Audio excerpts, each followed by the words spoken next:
चुड़ैल के प्रेम में सच्ची डरावनी कहानियां। चुड़ैल के प्रेम में जब वह पड़ गया। रमेसर काका के पास एक लेहड़ा गाय थी। वे प्रतिदिन सुबह ही इन गायों को दूधाकर चराने के लिए निकल पड़ते थे।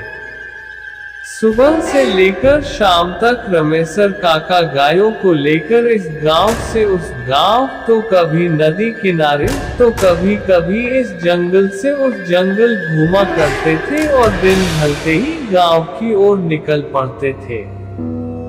जब रमेसर काका गायों को चराने के लिए निकलते तो सत्तू और भुज्जा भरी के साथ ही कभी कभी दही, दूध आदि भी ले जाते और भूख लगने पर किसी पेड़ की छाया में बैठकर खाते पीते। रमेसर काका कभी भी अपने साथ पानी नहीं ले जाते और ना ही लोटा रखते। प्यास लगने पर या तो वे नदी का जल पीते, नहीं तो जंगल, सरेह गांव से बाहर का खुला खेत आदि भाग जिसमें दूर दूर तक कोई बस्ती, घर आदि न हो आदि में होने पर लाठी से मारकर महुए और आम आदि के पत्ते तोड़कर उन्हें अपने गमछे की एक छोर में बांधते और फिर इस गमछे के दूसरे छोर को अपने साथ सदा लिए रहने वाली धोती के एक छोर से बांधते तथा फिर इसे किसी कुएं में डालकर पानी निकालते। इस विधि को जोच कहते हैं। इसमें बहुत अधिक पानी तो नहीं निकलता पर 2-3 बार में पीने भर का पानी अवश्य निकल आता है। एक बार की बात है कि रमेसर काका बीमार पड़ गए। अब उनके गाय गोरू को चराने कौन ले जाए। वे बहुत परेशान हुए क्योंकि एक दिन भी इन गायों को चराने में देर होने पर यह बोलने लगती थी और खूंटे के पास हक मूत कर इतना चकल्लस करती थी कि खूंटे के आसपास की जगह सने गोबर माटी से भर उठती थी और जब तक इन्हें खोला नहीं जाता रंभाती रहती। एक दिन बीता, 2 दिन बीता पर रमेसर काका की तबीयत ठीक नहीं हुई। रमेका काका बस इन 2 दिनों में गायों के आगे पुआल या खांची में भूसा घास आदि डाल देती और पानी आदि दिखा देती, पर गाय प्यास लगने पर पानी तो पी लेती पर पुआल आदि खाने का नाम नहीं लेती और बेचैनी से खूंटों के आसपास घूमा करती। इन 2 दिनों में तो कुछ गायों ने अपना पगाहा भी तोड़ दिया और चरने के लिए भागने लगी। कैसे भी करके रमेसर काका ने इन गायों पर काबू किया। तीसरे दिन भी रमेसर काका की तबीयत जब ठीक नहीं हुई तो उन्होंने सनेसा भेजकर अपने ससुराल से अपने सरपुत्र घनेसर को बुला लिया। घनेसर 16-17 साल का किशोर था और बहुत ही सुंदर तथा भला चंगा था। घनेसर ने आते ही अपने फूफा का सारा काम संभाल लिया। घनेसर बहुत ही समझदार लड़का था। वह प्रतिदिन भिनसहरे 3 बजे ही जग जाता और नित्य क्रिया से निपटकर 5 बजे तक पढ़ाई करता और उसके बाद गायों को खोलकर चराने के लिए निकल पड़ता। वह अपने साथ अपनी पुस्तकों का बेठन ले जाना कभी नहीं भूलता। किसी चरने वाली जगह पर गायों को चरता छोड़कर वह किसी पेड़ आदि की छाया में बैठकर पढ़ाई करता। एक बार की बात है कि गायों को चराते चराते घनेसर एक जंगल में दूर तक निकल गया। जंगल बहुत घना नहीं था पर बहुत सारी झाड़ियों से पटा पड़ा था। दोपहर का समय था और अब घनेसर को प्यास भी सताने लगी थी। घनेसर गायों को चरता छोड़ जंगल में पानी की तलाश में इधर उधर दौड़ भाग करने लगा। अचानक एक बरगद के पेड़ के नीचे उसे एक बहुत पुराना कुआं दिख ही गया। कुआं बहुत ही पुराना था पर उसका जगत हाल में ही पक्की ईंट से बंधवा गया जान पड़ता था। घनैसा ने अब देर किए बिना जंगल में कुछ झाड़ियों के हरे पत्ते तोड़े और उन्हें अपने गमछे में बांधकर झोंझ बनाया। फिर अपने फूफा की तरह गमछे के एक छोर में धोती बांधकर उसे कुएं में लटकाया। पर कुएं में पानी का सतह बहुत ही नीचे था और झोंझ पानी तक नहीं पहुंच पाया। उसने लाख कोशिश की, नए नए हथकंडे अपनाए, फिर भी पानी तक नहीं पहुंच पाया। अब वह पसीने से तरबतर हो गया था और धोती से सर पर के पसीने को पोंछते हुए उसी कुएं की जगह पर बैठकर कुछ सोचने लगा। तभी पायल की छम छम की आवाज ने उसके सोचने के क्रम को बाधित कर दिया। उसने पीछे मुड़कर देखा तो कुछ दूर पर हिरनी की चाल से अपने पायलों की झनकार करते हुए, चेहरे पर हल्की मुस्कान व गालों पर हल्की लाली लिए एक किशोरी उसके तरफ बढ़ी चली आ रही है। वह अवाक मन से उस किशोरी के रूप श्रृंगार के रस का पान करने में लग गया। उस किशोरी में पता नहीं क्या जादू था कि वह ज्यों-ज्यों करीब आती जा रही थी, घनैसा उसके अप्रतिम सौंदर्य में खोया जा रहा था। पास आकर शरारतीपन से उस किशोरी ने बेहिचक मन से घनैसा से पूछा, प्यास लगी है क्या? घनैसा, जो एकटक उस किशोरी की सुंदरता का पान किए जा रहा था, घबराकर हाँ में सर हिला दिया। किशोरी और आगे बढ़ी और कुएं के जगत पर पहुंचकर अपने दोनों हाथों से अंजलि बनाई और कुएं में झुक गई। घनैसा अभी भी उस किशोरी में ही खोया हुआ था। दरअसल उस किशोरी में कुछ तो ऐसा था जो बस घनैसा को मदमस्त करते जा रहा था, उसे अपनी तरफ आकर्षित किए जा रहा था। किशोरी ने कुएं से अपनी अंजलि में पानी भरकर घनैसा की ओर बढ़ी। घनैसा भी बिना कुछ बोले अपने हाथों की अंजलि बनाकर अपने मुंह में सटा दिया। किशोरी अपने अंजलि का पानी घनैसा के अंजलि में उड़ेलना शुरू किया और घनैसा भी अमृत रूपी जल को पीना शुरू किया। हाँ, यह अलग बात थी कि घनैसा की अंजलि से आधा पानी नीचे गिरे जा रहा था, क्योंकि वह पानी पीने के साथ ही उस किशोरी के चेहरे की आकर्षकता को भी एकटक पिए जा रहा था। ना उस किशोरी के अंजलि का पानी खत्म हो रहा था और ना ही घनैसा की प्यास बुझने का नाम ले रही थी। पानी पीने पिलाने का ये सिलसिला लगभग आधे घंटे चला और जब किशोरी को लगा कि यह व्यक्ति तो पानी कम अपितु उसको एकटक निहारने का काम अधिक कर रहा है, तो वह थोड़ी असहज होकर बोली, और पिलाऊं की बस। अब फिर घनैसा ने कुछ बोले केवल नामे सिर हिला दिया। इसके बाद उस किशोरी ने घनैसा से एक मादकता भरी आवाज में फिर पूछा, अब मैं चलूं? फिर घनैसा ने हाँ में सिर हिला दिया।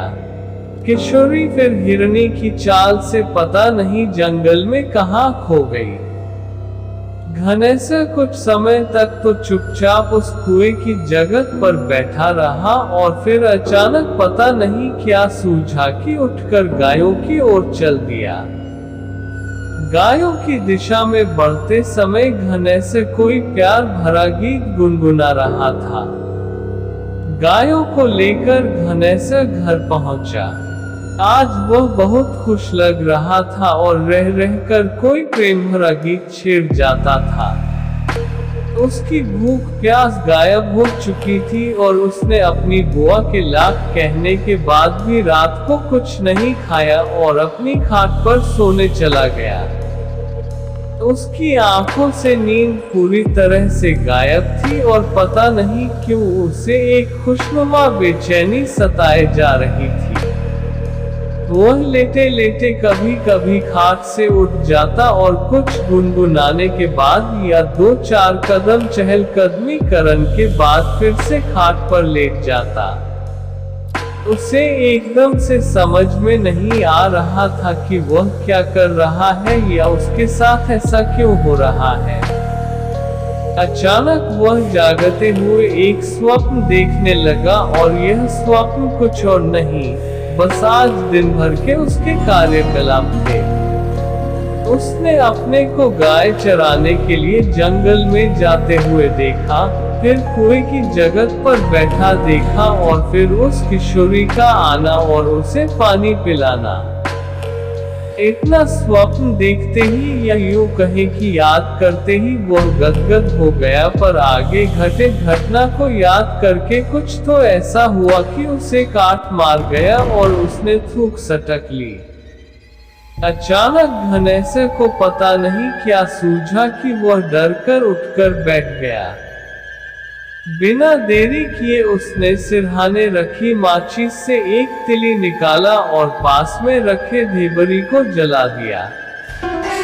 ढेबरी की धुंधली रोशनी में उसके माथे पर आई पसीने की बूंदों को साफ देखा जा सकता था।